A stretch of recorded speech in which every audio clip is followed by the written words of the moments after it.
जय हिंद। आज हम लोग फिजिक्स के कुछ महत्वपूर्ण नियम सिद्धांत आदि को देखेंगे। सबसे पहला रूल या नियम है पास्कल्स लॉ। पास्कल का नियम पास्कल का नियम क्या कहता है? संतुलन में द्रव का दबाव चारों तरफ बराबर होता है। द्रव मीन्स ये होता है जो फ्लो करे जैसे फ्लूइड भी हो सकता है, गैस भी हो सकता है, जो एक जगह से दूसरे जगह जाने की संभव जिसमें पावर हो उसको हम द्रव के कैटेगरी दे सकते हैं। तो पास्कल्स लॉ यही कहता है कि जो संतुलन ये कहता है संतुलन में द्रव का दबाव चारों तरफ से बराबर होता है। जैसे मान लीजिए सब संतुलन हो, जैसे सारे चीज़ कांस्टेंट हो, कहने का मतलब है टेम्परेचर कांस्टेंट हो, प्रेशर कांस्टेंट हो, मतलब हर चीज़ का अगर कांस्टेंट है तो जो द्रव है वो चारों तरफ अपना बराबर का वो प्रेशर लगाता है। ये पास्कल्स लॉ कहता है। अब आगे आते हैं, दूसरा लॉ है हुक्स लॉ। हुक्स लॉ क्या कहता है कि प्रत्यस्थता सीमा के अंदर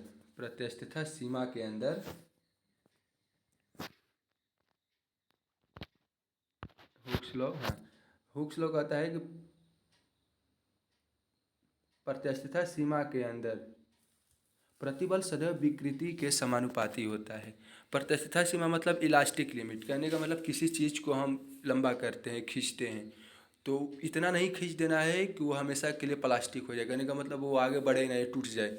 प्रत्यस्थता सीमा एक इलास्टिक लिमिट होती है। उस लिमिट के अंदर अगर उनका कहना है कि उस लिमिट के अंदर प्रतिबल जो होता है सदैव विकृति के समानुपाती होता है। प्रतिबल मतलब stress is a type of force. Stress एक बल है जो इंटरनल फोर्स होता है, और विकृति मतलब चेंज इन लेंथ, मतलब किसी चीज़ में थोड़ा सा भी चेंज हो जाए लेंथ के अकॉर्डिंग वो विकृति हो जाती है। तो हुक्स लॉ ही कहता है कि प्रत्यस्थता सीमा के अंदर जो प्रतिबल होता है वो सदैव विकृति के समानुपाती होता है। हम ऐसा कह सकते हैं कि स्ट्रेस जो होता है वो समानुपाती होता है स्ट्रेन का।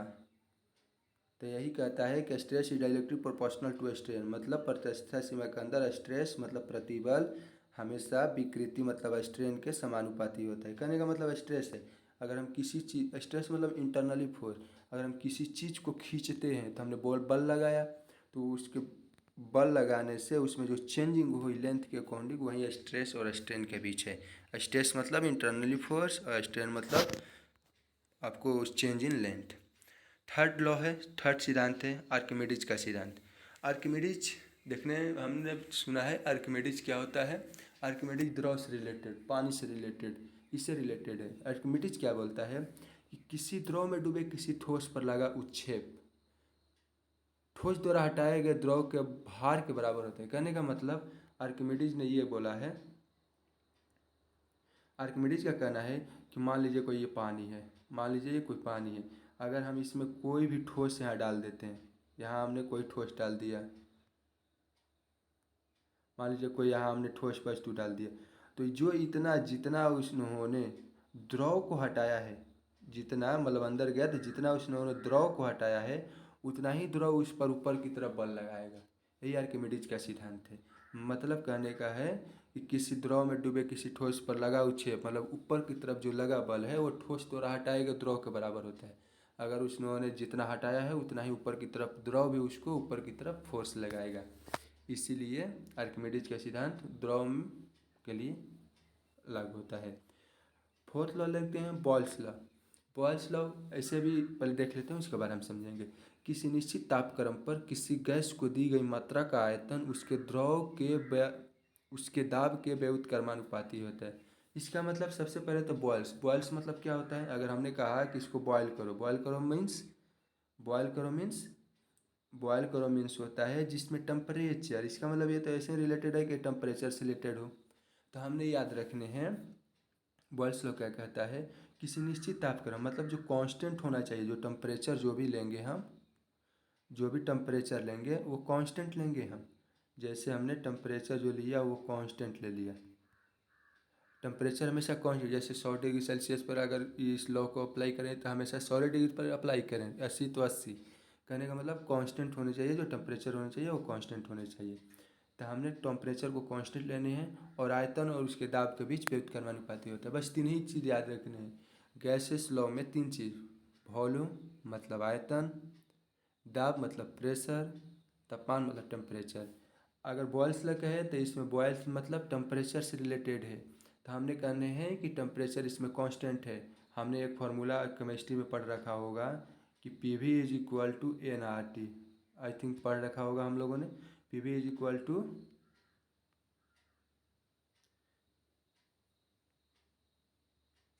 P V is equal to N R T. इसका मतलब हुआ अगर हमको वॉल्यूम कांस्टेंट करने हैं तो पी और टी के बीच कौन सा रिलेशन होगा, डायरेक्टली का। अगर इसके अनुसार अगर हमको प्रेशर ही कांस्टेंट कर दे तो वी और टी के बीच कौन सा, डायरेक्टली प्रोपोर्शनल का। अगर इसके अनुसार हमने टेम्परेचर को कांस्टेंट कर रखा है, अगर हम इसके अनुसार अगर टेम्परेचर को हमने कांस्टेंट कर दिया तो पी और वी के बीच डायरेक्टली का नहीं होगा, यूनिवर्सली। क्योंकि अगर ये टेम्परेचर कांस्टेंट है तो भी इसको नीचे ले दो तो नीचे भी हो जाएगा। तो ये अगर अगर हम फाइनली बोलें तो जो पी और वी होगा, जैसे ये पी था, एन आर टी था, तो टी हो गया। तो ये वी को अगर हम इधर लाएंगे, एक मिनट, हमने वी को इधर ला दिया इसको यहाँ से हटाकर, तो इन दोनों के बीच में इन्वर्सली का कांस्टेंट, जब टेम्परेचर कांस्टेंट हो तो इन दोनों के बीच का जो रिलेशन होगा वो इन्वर्सली का होगा। तो हमने ये कह रखा है, ये बॉयल्स लॉ कहता है कि किसी भी कांस्टेंट टेम्परेचर पर उसके आयतन और उसके दाब के बीच इन्वर्सली प्रोपोर्शनल का रिलेशन होता है। हमने अगला रूल देखने हैं, अगला नियम देखने हैं। न्यूटन प्रसिद्ध, सबसे प्रसिद्ध है न्यूटन। उनका एक रूल है, थर्ड नियम, तीन नियम दिए थे। फर्स्ट लॉ क्या कहता है, कोई वस्तु तब तक अपनी गति अवस्था में, फर्स्ट लॉ ये कहता है कि कोई वस्तु, फर्स्ट लॉ कहता है कि कोई वस्तु तब तक अपनी गति अवस्था या विरामावस्था में रहती है जब तक उस पर कोई बाह्य बल आरोपित ना किया जाए। इसका मतलब हम क्या समझे, कोई भी वस्तु हो, जब तक से, मान लीजिए कोई वस्तु है, कोई भी चीज़ रखिए, इसको यहाँ से यहाँ ले जाने, जब तक से इस पर हम बाह्य बल हुए इधर से नहीं ढकेलेंगे तब तक से ये पोजीशन अपना नहीं छोड़ेगा। तो फर्स्ट लॉ यही कहता है, फर्स्ट लॉ कोई भी वस्तु है अपनी प्रारंभिक अवस्था में ही रहना चाहती है जब तक कि उस पर कोई बाह्य बल आरोपित ना हो। तो इसीलिए हम लोग कहते हैं कि जो न्यूटन का फर्स्ट लॉ है, जो न्यूटन का फर्स्ट लॉ है, ये बल की परिभाषा देता है। बल की, न्यूटन का फर्स्ट लॉ बल की परिभाषा देता है, परिभाषा देता है। अब आते हैं हम लोग सेकंड लॉ पर।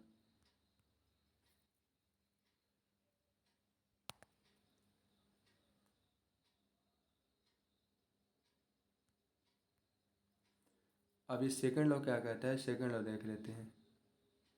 सेकंड लॉ कहता है कि सेकंड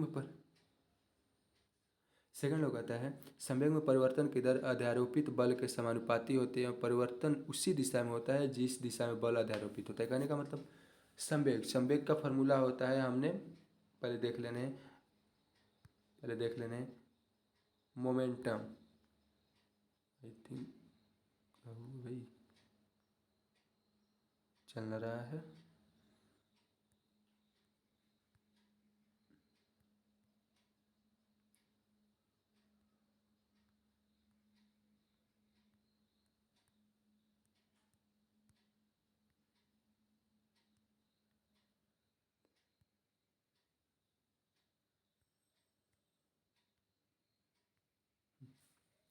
ये होता है संवेग परिवर्तन की दर अध्यारोपित बल के समानुपाती होता है। परिवर्तन उसी दिशा में होता है जिस दिशा में अध्यारोपित किया जाता है।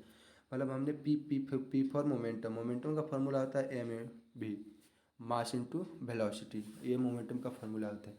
तो हमने ये कहने हैं कि जो सेकंड लॉ कहता है संवेग में परिवर्तन की दर, परिवर्तन कब होगा, हमेशा परिवर्तन समय के अकॉर्डिंग हम लोग मानते हैं।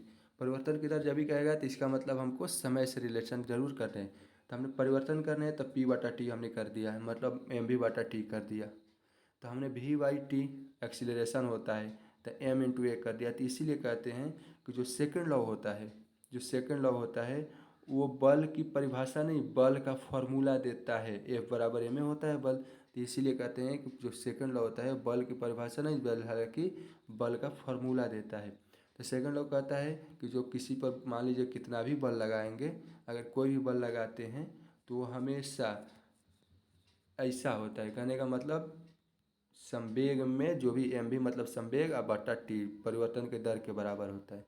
ये सेकंड लॉ कहता है। और डायरेक्शन उसी दिशा में होता है जिस दिशा में हम लोग बल लगाते हैं। ये सेकंड लॉ हो गया। हमने अब थर्ड लॉ देखने हैं।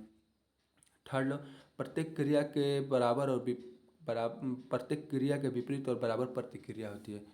इसका कहने का मतलब एवरी एक्शन या अपोजिट एंड इक्वल रिएक्शन। कहने का मतलब होता है कि अगर हम किसी चीज़ पर, अगर मान लीजिए हमने ऐसा किया कि ये दो दो वस्तु हैं, अगर हमने दोनों को टकराया तो इस पर जितना बल लगाया ये भी इस उतना ही बल लगाएगा। कहने का मतलब है कि अगर हम किसी चीज़ को मारते हैं तो वो हमको उतना ही बल से मारता है। मतलब एवरी एक्शन जो भी करेंगे उतना ही बराबर अपोजिट रिएक्शन होगा। ठीक है। हमने अब थर्ड लॉ देख लिए। हमने देखने संवेग संरक्षण का नियम। जब भी हमको संरक्षण वाली बात आती है, यहाँ देखते हैं, जब भी हमको संरक्षण वाली बात आती है,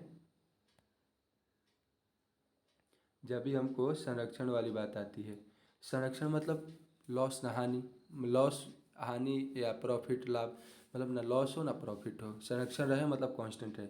तो जब भी संरक्षण की बात होती है तो संवेग मतलब इसका मतलब कि संवेग जो पहले था वो बाद में भी होगा, यही संरक्षण का नियम होता है। इसका देख लेते हैं।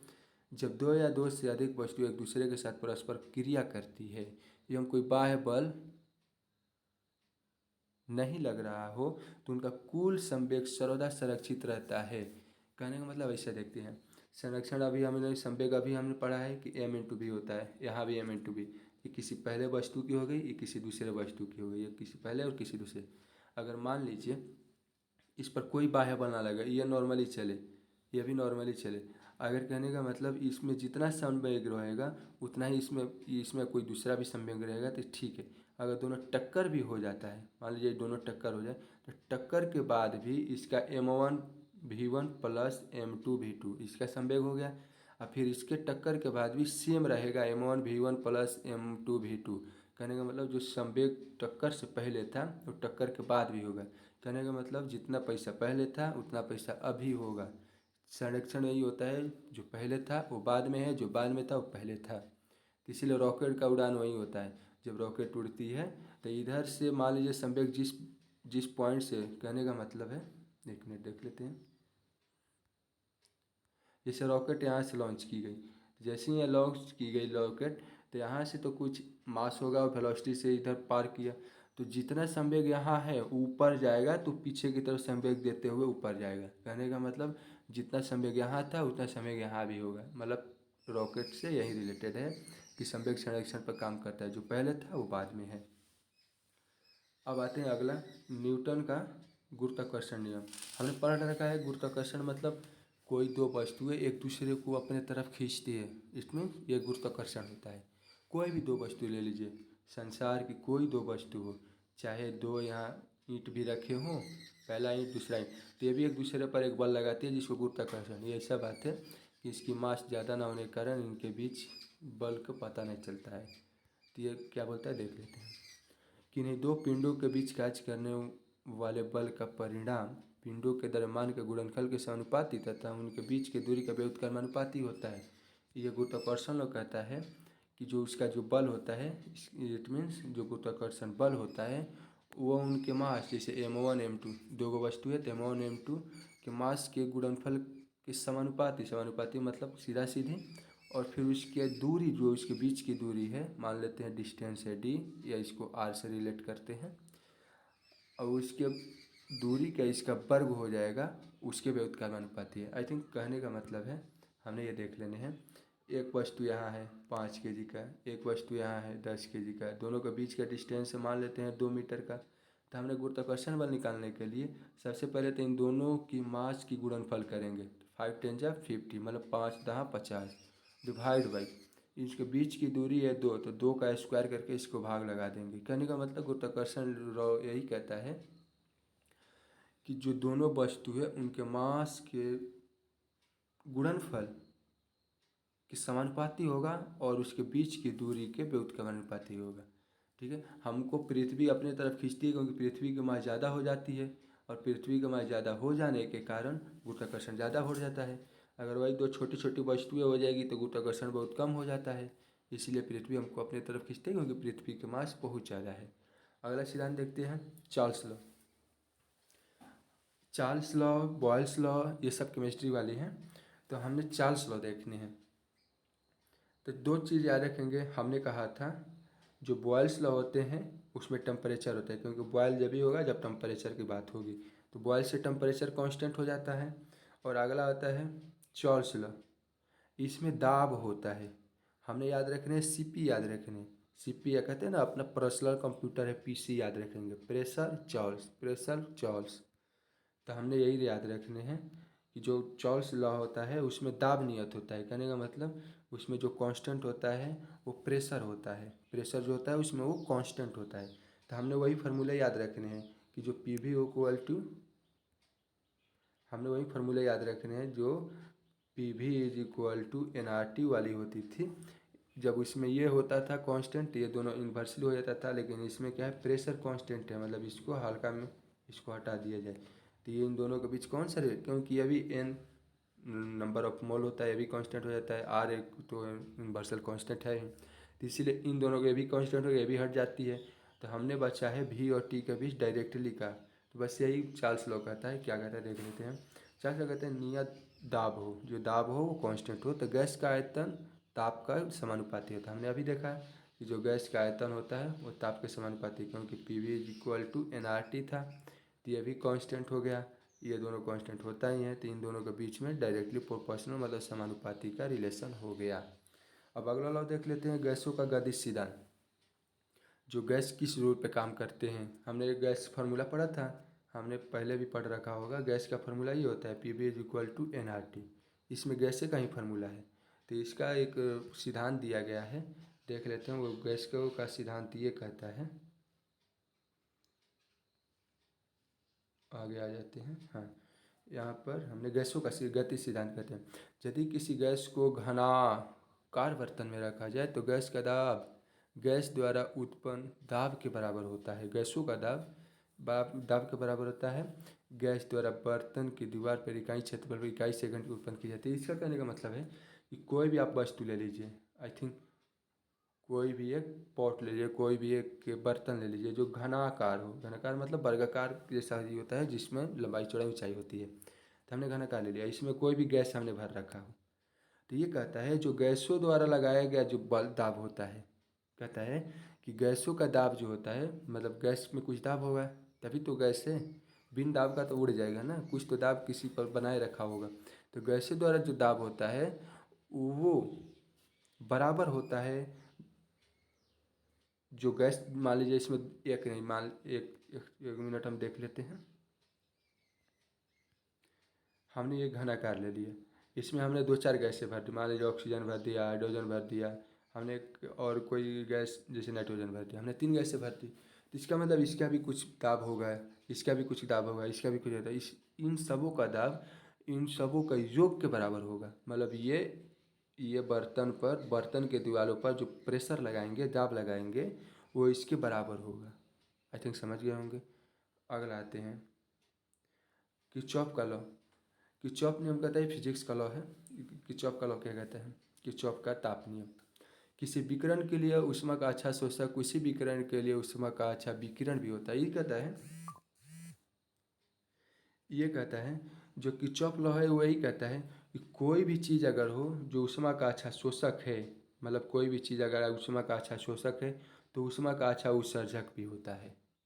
ये कहने का मतलब है जो ऊष्मा का अच्छा शोषक होता है ऊष्मा का अच्छा विसर्जक भी होता है, मतलब वो जितना जल्दी वो सोखता है उतना जल्दी वो छोड़ता भी है। ये कहने का मतलब ये होता है।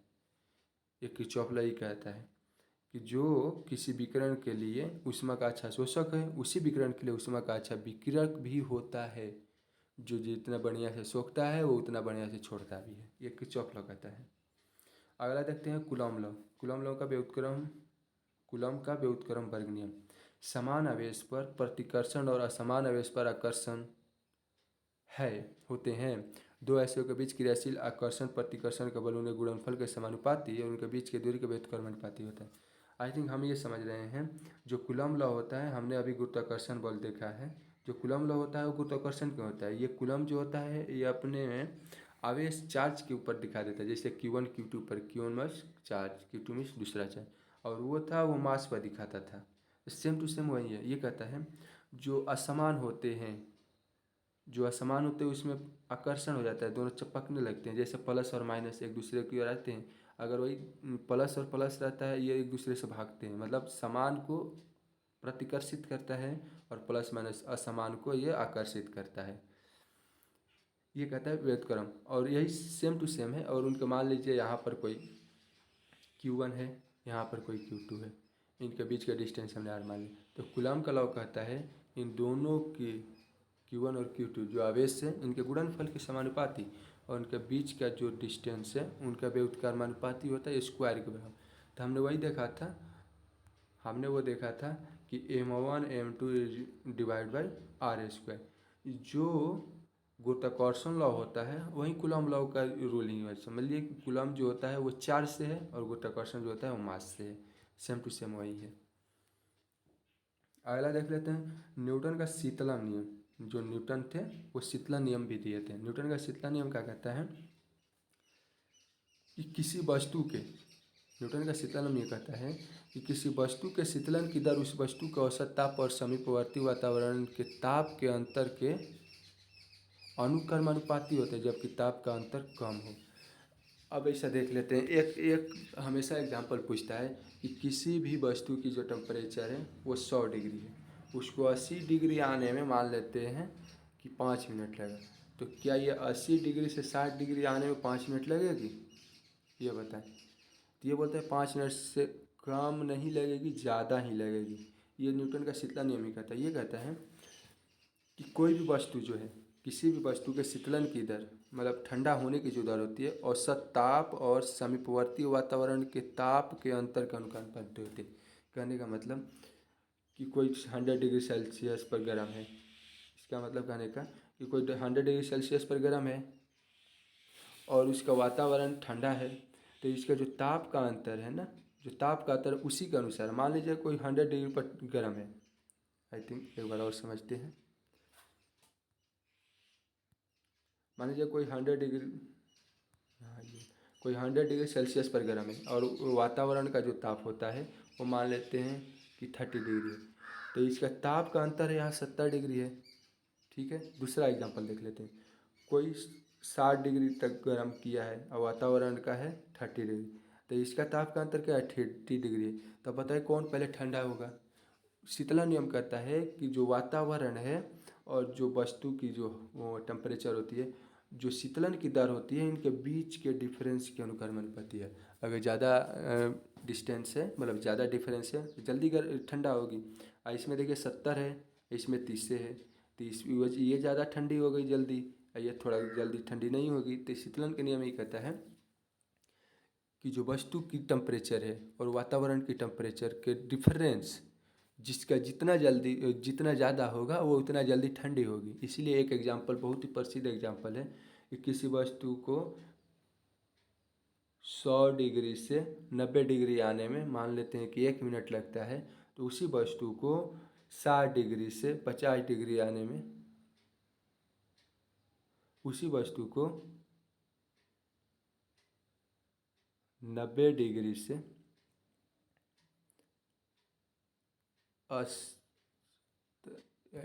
मिनट, किसी वस्तु को 100 डिग्री से 80 डिग्री आने में मान लेते हैं कि 1 मिनट लगता है, तो उसी वस्तु को हमको 80 डिग्री से 50 डिग्री आने में कितने मिनट लगेंगे? क्योंकि ये देख लेते हैं तो ये ज़्यादा लगेंगे, क्योंकि ये एक बात ये समझ लेते हैं, ये वस्तु की टेम्परेचर है, लेकिन यहाँ देखें वातावरण का जो टेम्परेचर हमने कांस्टेंट मानेंगे तभी तो समझ में आएगी, तभी तो जल्दी निकल पाएगी। इसीलिए वातावरण का टेम्परेचर कांस्टेंट होगा तो हम लोग आसानी से निकाल लेंगे। अलग अलग डिफरेंस होगा तो भाई डिफरेंस देख लेंगे, 100 से 80 20 से, 80 से 50 30 से, तो ये जल्दी ठंडी हो जाएगी, ये थोड़ी देरी से ठंडी होगी। मतलब वही टेम्परेचर का डिफरेंस है, अगर वातावरण कांस्टेंट हो तब, अगर वातावरण कांस्टेंट ना हो तब तो दिक्कत हो जाएगी। Thank you. अगर ये पसंद है तो आगे भी और नियम है वो बताएंगे, हम आगे वाले भी नियम बताएंगे, आगे वाले नियम को भी कर देंगे। Thank you.